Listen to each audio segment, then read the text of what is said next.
Vlak bij het veld van de Nederlandse landskampioen uit 1950, Limburgia inderdaad, stemmen vandaag duizenden Polen voor de verkiezingen in hun eigen land. Het leverde lange wachttijden op, maar ook trots op de geldingsdrang om zich te laten horen. Ja, dat is super fijn. Ik denk dat als je kan stemmen, dan moet je dat doen. Dat is heel belangrijk. Daarom doen wij vandaag hier.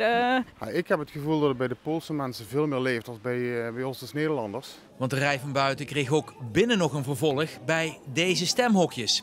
Het tekent de Poolse historie van de Mijnstreek, zoals die eerder vertaald werd op het muziekpodium door de Poolse zanger die zo populair was in Zuid-Limburg. Voor de enige echte Bruno Magierek.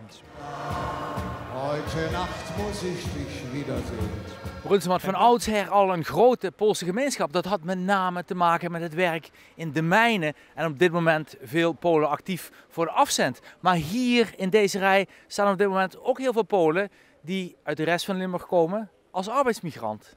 Komt uit Veer, dus hoe lang moeten wij rijden? 50 minuten, dus ongeveer 1 uur.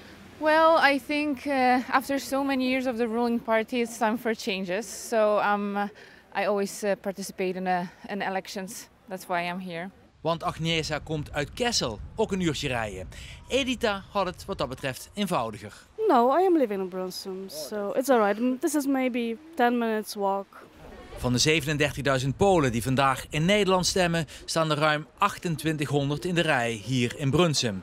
En dat is een maand voor de Tweede Kamerverkiezingen, vooral voor de Nederlandse partners, een openbaring. Alsof het toch veel meer leeft dan zeg maar Nederlandse verkiezingen. Toch honger naar het laten horen van de stem. Ja, klopt. Mogen wij nog wat van leren.